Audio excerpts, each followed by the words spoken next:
In today's video, I am going to be breaking down Gary Trent Jr., one of the latest pickups of the Toronto Raptors. And let's check him out. I think he's going to be a fantastic basketball player for the Toronto Raptors. Let's go Raptors, we the North. Really quickly, one thing that Gary Trent Jr. does really well is that one dribble, jab, step back. So when he does this, all he needs to do is to get that ball, he takes a quick jab with a dribble, steps back, that then creates space between him and his defender so that he can get off a shot. Now, really quickly, you don't need any special dribbling handles, anything at all, to be able to create separation. This is all you need. Now, when he does go up for a shot, no matter what he is doing, whether it's a jab, dribble, step back, or a set shot, we want to look at his arm, and he is a little bit past 45 degrees on his elbow. This is going to create more time for him to take his shot. However, that's going to give him the power to be able to get that ball to the rim, considering he doesn't exactly jump very high on his shot. Now, when he does release, we do notice that there is a very slight thumb flick, but it's not a very prominent one at that.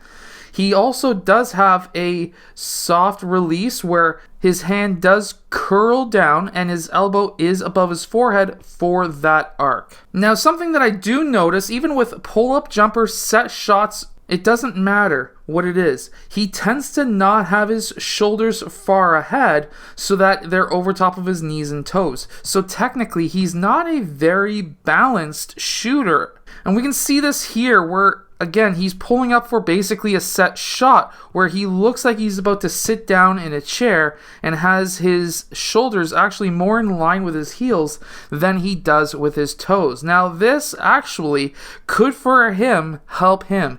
This means that he's probably putting a lot of force on that ball with his upper body, and with that lower set point with his shoulders behind his knees, what that may give him is the ability to basically take some power and remove some power from his shot so that he can make those shots. However, when he does dribble up, he does tend to have his shoulders over his knees in a sense until he plants both feet down, and then he actually extends his back first before he uses his legs. Usually, a lot of players will extend that back at the same time as extending those legs.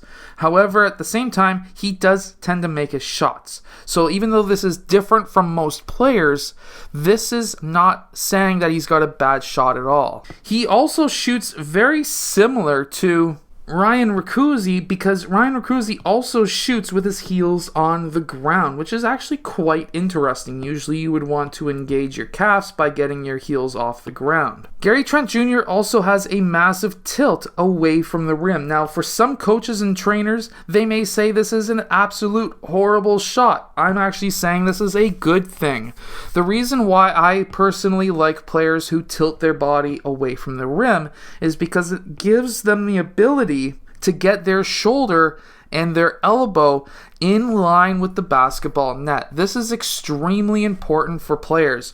You want to essentially create a shooting triangle, and that's what we see when it comes to Gary Trent Jr. He's able to get that basketball over top of his shoulder, which then essentially creates that shooting triangle where that arm is in line with the rim, and that ball is over top of that upper arm or shoulder, again, to be able to create that straight shot. When he does release, we can see that his hand is very wide on the ball, and we can also see that he releases with his middle finger. Right there, we can see on that frame that he is releasing on that middle finger last. That is an extremely important aspect of a shot. Many players will go off of their middle and ring or middle and pointer finger, and they'll have a split finger release, but that is to fix whatever's happening down here. If whatever is happening down here when it comes to your actual shooting form, which is right about there, if all of this is perfect for him, then you should be able to release perfectly on that middle finger. However, if your elbow is slightly out and you can't fix it, then you will want to have a split finger release between your middle and ring.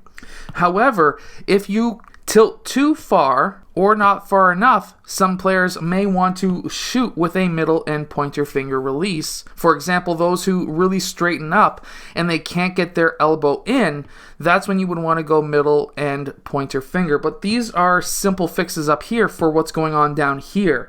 If you've got everything going right down here, which Gary Trent, in my opinion, has a very good shooting form, then you should be going off of just your middle finger, and that is exactly what we see here. He also gets nice rotation on that ball, and because he gets nice rotation on that ball as well, that ball tends to go in a lot of times.